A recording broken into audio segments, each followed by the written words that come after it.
Yap les gars, c'est Loïc Fit, je suis super content de vous retrouver une fois de plus. Alors je vais être honnête avec vous, j'étais parti à la base sur un placement de produit et c'est vrai que quand j'ai regardé un peu mon YouTube, j'ai dit putain Loïc, là en termes de vidéos de muscu, ils vont commencer à râler je pense. Et vous avez bien raison de réclamer votre dû, vous vous êtes abonné à ma chaîne et je vous remercie. Plus de 20 000 personnes qui sont abonnées à ma chaîne. Je vis quelque chose de propre, je sais pas si c'est éphémère, mais voilà, je vis de ma passion et ça c'est grâce à vous les gars. Donc je suis pas Crésus et je cherche pas cela, mais juste vivre de sa passion.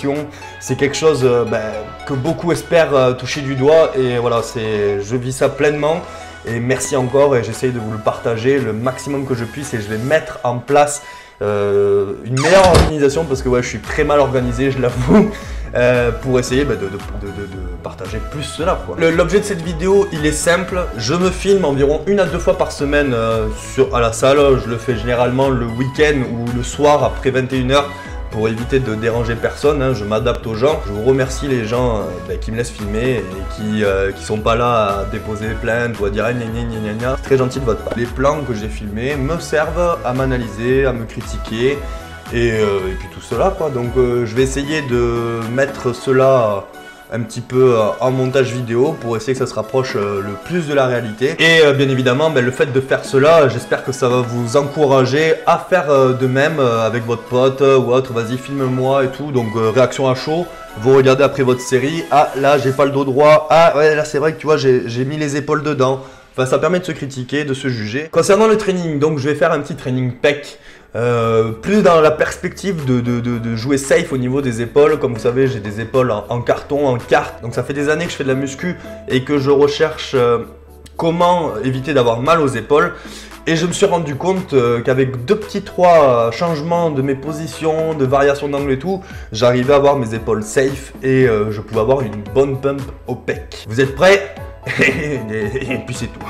Je me suis bien échauffé avant, rotateur, coude, des charges légères. Là je passe sur la préactivation à la poulie vis-à-vis, donc je ne montre pas mes échauffements parce que c'est pas le but de la vidéo, mais ça peut servir à des personnes qui ont du mal à s'échauffer pour continuer les séries d'échauffement, parce que ce n'est pas des séries effectives pour ma part, je le considère encore comme un warm-up. Vous pouvez le constater, j'ai 2 plaques de chaque côté, ça fait 5 kg sur le vis-à-vis, c'est bien maigre comme poids mais ça me sert vraiment de préchauffe. Vous allez voir que je vais varier mes bras longs, un petit flex, je vais aller en bas, je vais aller en haut, je vais commencer un petit peu échauffer toutes les fibres des pecs, je vais bien sûr huiler mes tendons par la même occasion et tout simplement éviter des blessures, mais aussi dans un aspect de perf quoi.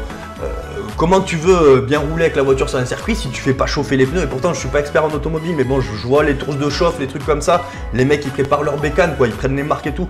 C'est pareil avec le corps, il faut prendre nos marques. Je varie les angles, je continue la préchauffe, je fais des contractions, je vais essayer, je crois que je sais pas si j'ai filmé, j'ai fait des mises sous tension, j'ai fait des arrêtés, j'ai fait plein de petites techniques différentes pour continuer à chauffer tout simplement, hein.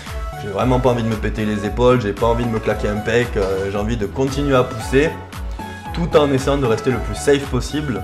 Je fais 2-3 sets de préactivation, 30-50 reps, je varie mon intensité, je contracte, je décontracte, je fais tout ce qui est possible pour vraiment avoir toute cette zone vraiment chaude. Comme vous le savez, j'ai les épaules en carton, je veux dire, elles se sont pétées assez facilement, je vais pas mettre en faute ma génétique. Un torse aussi épais qu'un casse-croûte de piafé avec des bras d'orang-outan égale forcément des bras de levier assez importants sur le bench. Et j'ai mis quelques années avant de comprendre comment mon corps marche pour faire fonctionner ses pecs sans avoir mal aux épaules. Alors, comme vous pouvez le constater sur la vidéo, je mets un certain temps pour trouver ma position. Je vais essayer d'arquer un peu mon buste pour essayer de rapprocher le torse de ma barre, parce que si je reste tout plat, je vais prendre la foudre. Je vais prendre la foudre, je le sais. Je vais avoir une trop grosse course et je vais vraiment subir. Donc je vais essayer de me rapprocher mon buste de la barre, sans non plus faire un pont d'Avignon comme certains powerlifters, parce que eux aussi du coup s'ils veulent pousser lourd, ils sont obligés de raccourcir la course également. C'est dans un aspect prévention, un aspect perf aussi, parce que si je reste le dos tout plat, je vais pas perfer pareil, je vais pas avoir cette impulsion, cette tension, je vais pas pouvoir envoyer comme je le souhaite si je suis en mode dodo tranquille assis. Et je peux même rajouter que la position doit vous sembler légèrement inconfortable. Vous devez pas être couché comme j'ai dit en mode on fait dodo, on fait la sieste quoi. Il faut que même la position vous requiert un petit peu d'énergie, vous mette en situation pas inconfortable, vous devez pas être inconfortable, c'est peut-être le mauvais mot, mais vous devez sentir que votre corps est déjà en tension, il est prêt à prendre une barre quoi. Pousse sur la barre pour vraiment coller mes omoplates, je donne la volonté de me bloquer sur le banc. Si je fais pas ça, je vais perdre en perf, mes épaules vont morfler. Et je vais tout simplement subir ma série quoi, je vais pas l'apprécier. Je prends mes marques, mon cerveau mémorise ce qu'il va faire. Ça fait un petit peu débile de dire ça, mais ouais, j'ai besoin de prendre ce temps. J'ai besoin de prendre 10-20 minutes dans ma séance au début pour mettre mon cerveau en mode Loïc, tu vas pousser. Je rajoute juste que la capuche est uniquement, elle a deux buts fonctionnels la capuche. Elle a le premier but de cacher la misère de ma tronche. Et secondo, ça me permet aussi je sais pas, je suis dans ma bulle un peu. Je suis toujours à 60 kg, je crois que ça fait 3 sets que je suis à 60 là. Donc bien évidemment, c'est pas dans un aspect de PR que je le fais. Hein. Donc là, je recommence à me mettre en position. Tac, là je suis passif, là je suis actif. Ma barre, elle est sacrément en dessous des pecs. Hein. Elle est pas du tout au niveau de mes pecs en haut. Elle est vraiment limite sternum quoi. Elle est sous la barre du Gold Gym. Comme vous pouvez le constater, j'ai les bras qui sont en flèche et pas en T. Voir la vidéo astuce pec que je vais vous placer sur l'écran. Et en fait, sur cette série là, j'avais vraiment peur. Je la jouais vraiment safe en mettant mes coudes bien rentrés. Et je me suis dit, vas-y Loïc, essaye de la monter un peu plus haut pour voir si tes épaules vont supporter, si elles sont devenues un peu plus mobiles, un peu plus souples. Et là, j'ai la barre, elle est au-dessus du gym. Et franchement, c'est énorme. Ça fait 2-3 cm de différence que d'habitude. Et voilà, là je la remets en dessous pour retester. Donc j'aime bien, hein, franchement j'aime bien, mais je vais essayer de sortir de... Voilà. Là je la reteste, ça me tire un peu au début, mais ça a l'air de passer. De toute façon, j'ai toujours le visage bien marqué. Lorsque je pousse, même que lorsque je m'étire, lorsque j'ai 10 kg ou 200 kg, j'ai une tronche, on dirait que je vais mourir à tout moment. Donc je monte à 100 kg. Je vais rester à 100 kg, je vais pas monter plus haut, je suis tout seul, je me filme, j'ai pas envie de me péter pour un plan, mais je vais quand même garder une bonne cadence, une bonne intensité. Je rentre dans ma séance après 20 minutes de chauffe, de pré-chauffe, active, que le cerveau prenne ses marques également. Allez, une autre série 100 kg encore, même angle. Maintenant, franchement, avec 2-3 ans de pratique, un peu dans ce même style de training, décliné, plat, incliné, j'ai mes épaules, je les sens carrément plus robustes, moins craquelantes, et ça me permet de pouvoir envoyer un peu sous la barre, de gazer, sachant que le bench n'est vraiment pas du tout mon activité favorite à la salle. Alors là sur ce plan, je vais vous montrer simplement ma position de mes pieds. Alors ceux qui ont des bancs similaires dans votre salle, c'est-à-dire du décliné avec des boudins pour positionner les pieds, comment je me place? Alors je prends mes marques omoplates, voilà, et ensuite voilà, je mets mon pied derrière l'autre pied, je le bloque pas sous le boudin le deuxième, tout simplement parce que je me trouve beaucoup mieux bloqué dans ma position et je suis sûr d'être vraiment performant vu que je ne bouge pas mon corps pratiquement. D'ailleurs on peut voir à quel point je galère pour essayer de le caler derrière. Hein.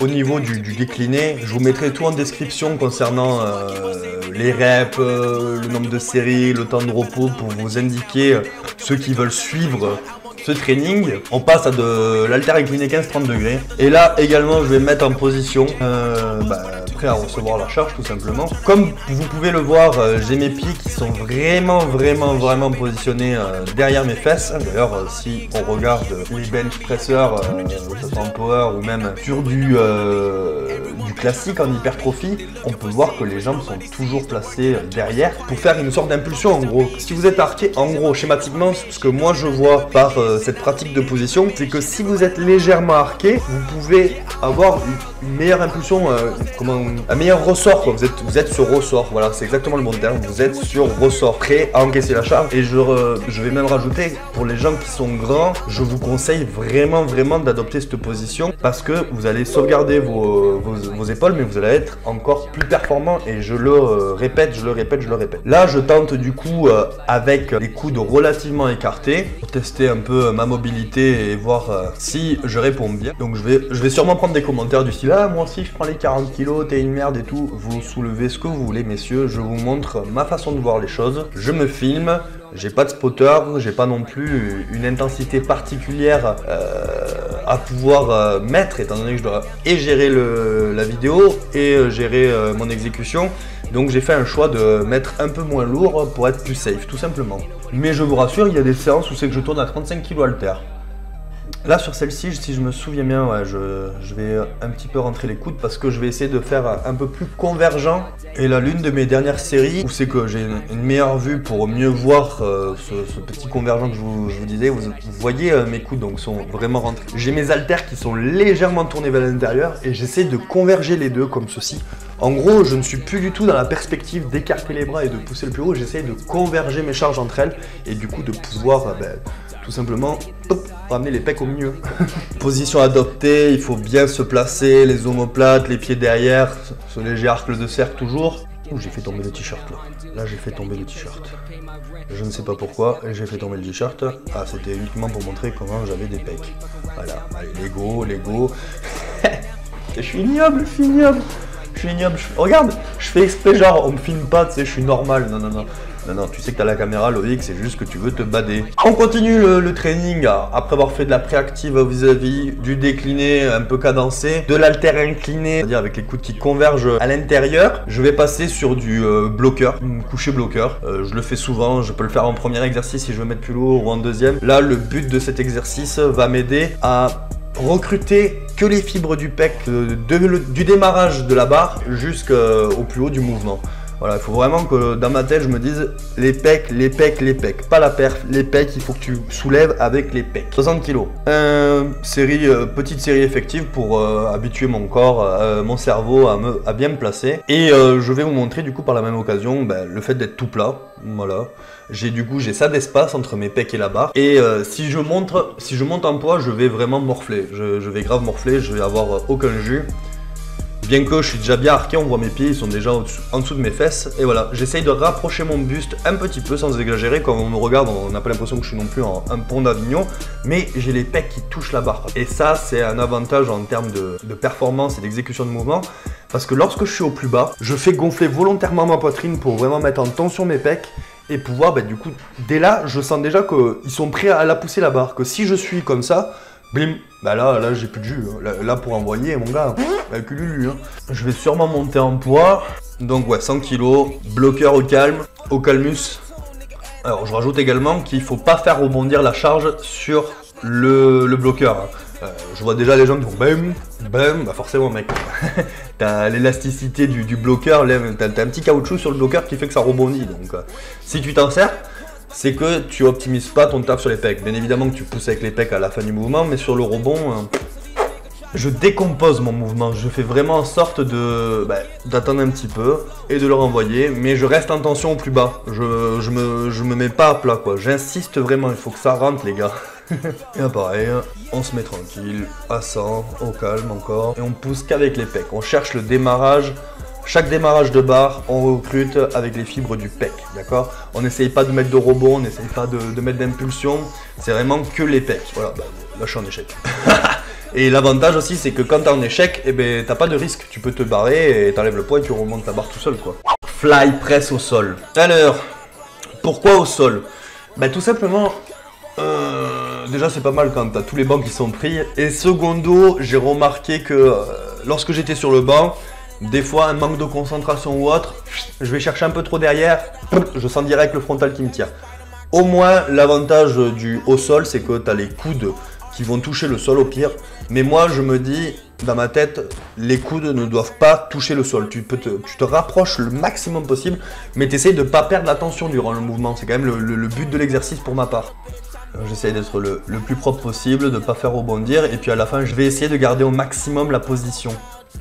Et puis c'est tout. On n'est plus lourd bord de l'avion. Et puis c'est tout. Un peu trop facile, pas trop contraignant, donc je me suis rajouté un petit peu de poids. J'ai arrêté de faire mon noob. Et là c'est pareil, je vais essayer de commencer avec de la propreté, de la contraction, de la mise en tension. Et puis sur la fin, je vais essayer d'envoyer pour monter en intensité, en cadence, tout en gardant la position le mieux possible, quoi. Et là, on peut voir inévitablement que je mets des petits coups de cul, des coups de bassin en l'air pour essayer d'assumer la rep. Et pareil, l'avantage d'être au sol, c'est que tu risques pas de te blesser, quoi. Si tu fais pas le kikou à essayer de trop converger et qu'à ce moment-là, t'as plus de force et tu te les prends sur la tronche, ouais, là ça peut faire mal. Après, tu te retrouves avec la gueule toute plate. On va se terminer tranquillou. Voilà, il n'y a plus personne du tout de la salle. Si, il y a encore une personne. Finisher vis-à-vis encore. Et là c'est pareil, je vais essayer d'alterner les angles. Donc j'ai mis plus lourd qu'à la préactivation, j'étais à 5 kg, là je suis à 10 kg. Je crois même que je vais monter à 12 voire 15 kg pour m'amuser un petit peu. Les épaules derrière, mais je vois trop souvent des gens qui ramènent les épaules devant pour essayer d'assumer. Alors forcément on est plus fort quand on est tout devant, mais est-ce que tu travailles tes pecs à 100% que eux? C'est ça que je veux dire, et en plus tu vas te blesser. Donc il faut vraiment apprendre à rester derrière. Vous voyez quand même que je bouge un petit peu, mais j'essaie de garder mes épaules toujours derrière moi. Déjà pour la propreté du geste, mais aussi par prévention tout simplement, quoi. Et de toute manière, depuis que j'ai arrêté de faire mon noob à pousser, à faire le débile, à mettre lourd et à essayer de pousser le plus lourd possible avec la meilleure intensité, j'ai plus mal aux épaules. Et pourtant mes perfs elles ont monté, mes exécutions ont progressé et je pense que mon physique a aussi progressé. Le poids n'est pas directement lié à ton physique, quoi. Je vois des gens qui essaient de mettre le plus lourd possible et ça me fait mal au cœur parce que je les vois, ils douillent, ils ont mal, je les vois, ils se tiennent les muscles après leur série. Je me vois tellement au début, mais je peux pas passer mon temps à dire ouais, ça je pense que tu le fais mauvais, ça voilà. Il faut se filmer, il faut pas avoir peur de la critique pour pouvoir mieux avancer. C'est pas parce qu'on vous dit que vous poussez mal sur un exercice que vous êtes bidon, que vous êtes nul, que vous allez arriver à rien. Non, vous allez progresser derrière. Et ça les gars, c'est un gros pas en avant à faire. Il faut apprendre à avoir tort, tout simplement. Il faut savoir se remettre en question et pas critiquer et pas engueuler et pas faire une natty rage ou une roid rage parce que on vous dit que c'est pas bon, quoi. Et vous avez vu que l'intensité en gardant la position c'est possible aussi. Donc ouais, c'est sûr, là je vais passer sur du 20-30 reps, mais c'est pas grave, ça fait pumper, on est content. Donc là, cet angle d'attaque, c'est la plus facile pour moi pour essayer de mettre le plus lourd possible. Si je tape en haut, si je tape en bas, je vais forcément baisser les charges, hein, on est d'accord. En finisher, je dois mettre franchement, allez, peut-être 3, 4, allez, entre 3 et 7 séries en fonction de mon temps. Bien évidemment, je fais pas les 7 séries au max de mon poids. Je vais essayer comme je vous ai dit, de varier mes techniques, de varier mes approches, de prendre du recul sur la chose pour essayer, à la limite, d'être un peu différent dans chaque série pour augmenter le potentiel polyvalence du corps, voilà. Donc c'est ma dernière série au niveau du vis-à-vis, je suis à 15 kg je crois de chaque côté. Et là vous allez voir, je vais essayer de faire passer les épaules. Hop, voilà, les épaules sont passées devant, du coup j'arrête. Je termine par des choses simples, voilà, ça va être des petits exercices qui vont permettre à la limite d'améliorer votre capacité à donner plus d'élasticité à vos muscles. Donc c'est des trucs tout simples, ça ne remplace en aucun cas des étirements, mais je le cale. Alors est-ce que c'est un exercice, est-ce que c'est quelque chose d'étirement? À vous de voir, à vous de l'interpréter différemment. Dites-moi en commentaire comment vous pouvez le voir. Alors j'ai des haltères de 2 kg ou 3 kg dans les... Comme vous pouvez le voir, je vais essayer de rester le plus tendu possible. Et d'ailleurs, il n'y a pas d'auréole là. C'est plutôt bien. Et vous allez voir que, comme un caoutchouc, le muscle, au bout d'un moment, là on va être en fin d'étirement. Et au bout de quelques secondes, vous allez voir que vous allez aller chercher plus loin derrière. Vous allez pouvoir aller chercher plus loin derrière. Et ça va être gage de prévention, ça va être gage de performance. Parce que qui dit meilleure élasticité dit forcément soulever plus sûr. Plus safe, c'est aussi gage de ne pas passer pour un con quand vous vous étirez tout simplement. Et pour ce dernier exercice, vous le voyez comme vous le souhaitez les gars, je prends des haltères de 2-3 kg et je vais rester en position avec les bras derrière. Je vais arriver à en buter un peu et au bout de quelques secondes, je vais pouvoir aller chercher un peu plus loin derrière. Je vais remonter un peu plus loin derrière et ça va me permettre de pouvoir garder cette élasticité musculaire et de pouvoir continuer à m'entraîner tout simplement. Donc c'est pas agréable, hein, je vous le dis direct, on se met dans une position qu'on n'a pas trop l'habitude et puis c'est vrai que quand on prend du muscle, on se raidit assez vite si on fait pas attention aux étirements ou des petits trucs basiques comme ça. Donc je vous conseille de le faire. Voilà, ça prend 2-3 minutes en fin de séance et c'est que bénéfique, hein. Franchement, ça vous fait pas perdre de la masse, ça vous fait pas maigrir. Je pense pas que ça requiert énormément d'énergie non plus. Et c'est surtout cette sensation, ça fait du bien. C'est bête, mais t'as niqué le game comme ça, je trouve. T'as vraiment bien terminé ta séance comme il le fallait. Alors j'ai un TRX aussi, il me sert à faire des petits étirements, à essayer de gagner en souplesse d'épaule parce que c'est vraiment ça qui me fait le plus défaut, je pense. Je dois progresser impérativement. Et voilà, le petit posing qui va bien. Et on se termine la séance comme il faut, quoi, je pense. Un petit posing traditionnel. C'est pour ça aussi que je me filme le week-end le soir. Au moins, je fais chier personne. Il y en a toujours un ou deux, mais c'est des personnes en général qui sont souvent là à la salle et qui me connaissent et qui, voilà, hein, je vous vois, hein, vous matez devant le miroir aussi, les gars. Hein. Je suis pas le seul hyper égocentrique, hein, à ce que je vois. La vidéo est maintenant terminée, les gars, j'espère que ce format là vous a plu. N'hésitez pas à réagir, surtout sur le training, sur les mouvements, sur mes explications. Si vous avez plus de choses à rajouter, n'hésitez pas à me compléter également. N'hésitez pas aussi à me dire ce que vous faites vous comme training pour essayer de save un peu vos épaules. Je suis tout oui et j'attends encore plus d'informations pour plus progresser et bien sûr qu'on progresse tous ensemble. Allez les gars, ciao ciao. On my grind all day, rap so good but I get so paid. I ain't from the hood but I've had bad days, so I smoke all day to avoid all the pain. Management said I should sound OG. Right about the time your homie OD. Here, we bought you a whole bag of weed so you could sell loud and sound so motherfucking goddamn high. All I do is smoke and I write these lines. Schooling good grades where I fell behind. Picking up the piece of paying back my time. Do I really wanna get this high? Do I really wanna write these rhymes? Do I really wanna be a fucking sellout? Do I really wanna take that route? Hell nah, I'm just paying my dues, getting that